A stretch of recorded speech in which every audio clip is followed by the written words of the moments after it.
The Xbox Series X has officially been launched, and I'm sure all of you who own an Xbox One, whether it be the original S or X, are wondering if certain games run any better on the new Series X. In this video, we're going to do a side-by-side comparison of how Rocket League runs on the new Series X when compared to the One X. So first, I'm running both of these consoles through a monitor that is capable of running at a refresh rate of 240 frames per second and a resolution of 1080p. However, both the One X and Series X are currently limited to a refresh rate of 120 frames per second in the TV and display options under general settings. Okay, now let's get into the actual game. Just starting up the game, the first thing I noticed was that it took a lot longer for the game to even start on the One X as compared to the Series X. Unfortunately, I can't screen capture until the game actually starts, so I wasn't able to record this bit, but I timed it with a stopwatch and it took 40 seconds to get started on the One X, whereas on the Series X the game started running after just 5 seconds. UI and menu navigation was much faster, more responsive, and smoother on the Series X.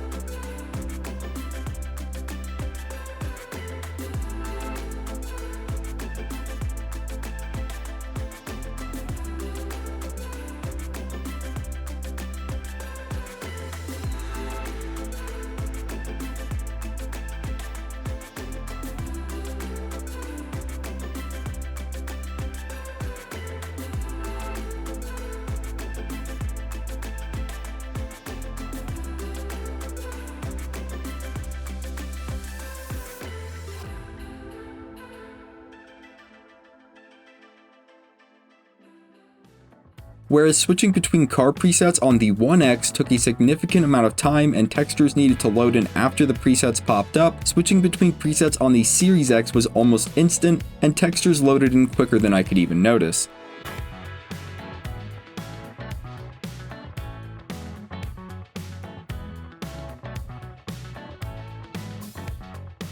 The same trend held true for switching between different wheels and hoppers in the customization menus.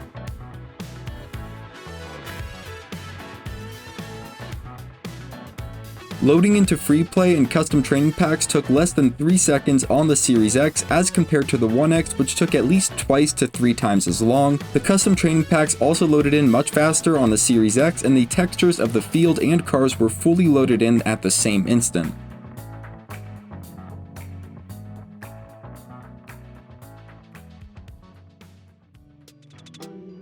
Loading into actual matches was also extremely quick on the Series X when compared to the One X. I was usually the first or second player to load in, waiting on other players running the game on slower systems.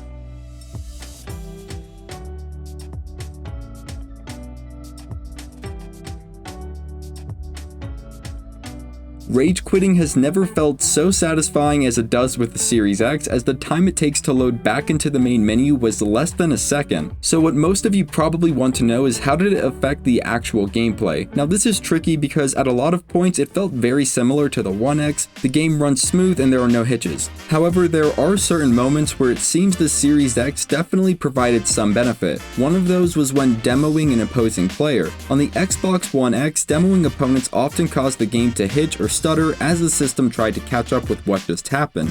However, when I demoed an opponent on the Series X for the first time, I saw exactly what happened, frames and all completely intact, and I barely missed a step in what I was doing. So I think the new system will definitely help me incorporate more demos into my plays. On top of that, I do feel like I performed better on the Series X overall and felt like my car responded quicker and that I was more in control. It could just be a placebo effect, but I really feel like the Series X did provide some advantage over the One X, as it seemed to provide a smoother and more responsive gameplay experience overall. I don't have a monitor that can do 4K resolution at 120 frames per second, but I'm betting that if I did, the Series X would provide a truly superior Rocket League experience over the One X. If you want to see more great content, I'll leave a few good videos at the end of this video, or you can head over to my channel where all those videos are hanging out. And if you're new, consider subscribing. You're helping me feed my cat. Her name's Marshmallow. Have a great day. If you're here today, have a great Tuesday. And as always, thanks for watching.